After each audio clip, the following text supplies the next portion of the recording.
Pyramids of Giza, 3/4th dynasty pyramids erected on a rocky plateau on the west bank of the Nile River near Giza. They were built between 2600 to 2500 BC. The pyramids, along with the Great Sphinx and ancient ruins around, were among the 7 wonders of the world and is the only one still in existence. They was designated a UNESCO World Heritage Site in 1979. The designations of the pyramids, Khufu, Khafre, and Menkaure, correspond to the kings for whom they were built.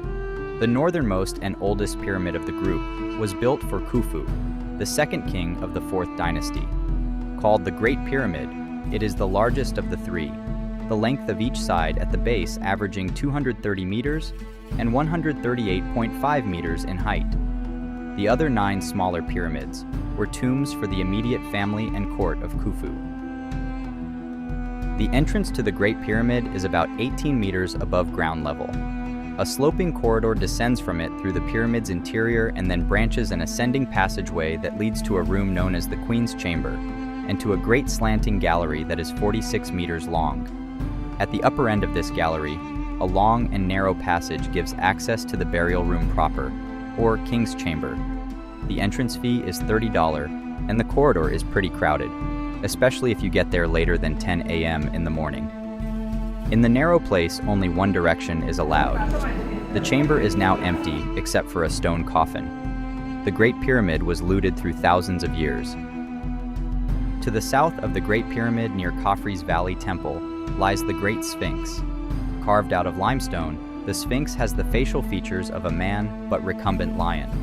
It represents the supreme power and majesty of the Egyptian pharaohs. Finally, in Pyramid, we experienced a fun camel riding and took some pictures with one of ancient 7 wonders.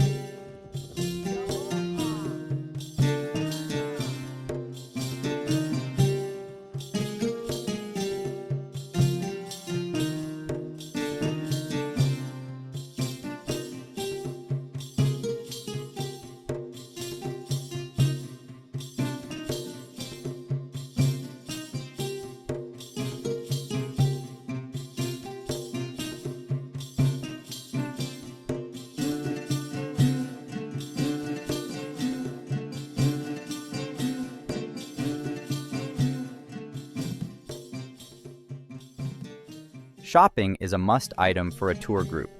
Sometimes it is annoying, but the very first shopping store Egyptian tour guide brought us is an art store. In all the unique Egyptian art products, painting on papyrus is one of the most famous ancient Egyptian arts and also used for document.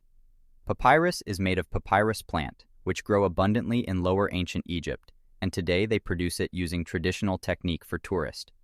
We bought the same paintings but smaller version with $140. The final destination on day 1 of the tour is the Egyptian Museum in Cairo. Egyptian Museum moved to current location, which was former royal palace in 1902. It is the oldest archaeological museum in the Middle East, housing over 170,000 artifacts. It has the largest collection of pharaonic antiquities in the world. The museum's exhibits span the pre-dynastic period till the Greco-Roman era, 5500 BC to 364 AD.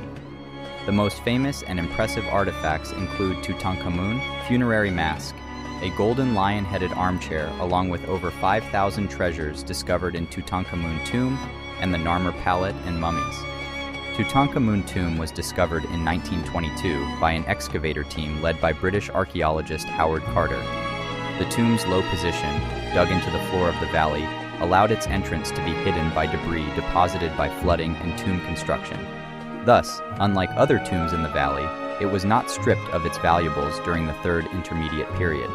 The Narmer palette dates back to approximately 3100 BC, during the early dynastic period. This was a crucial era for Egypt, marking the transition from the pre-dynastic period to the pharaonic age. Historians and archaeologists postulate that Narmer, the figure prominently showcased on the palette, was potentially the first pharaoh to unify Upper and Lower Egypt. Successive Egyptian kings and queens have bequeathed a wealth of treasures and artifacts to posterity.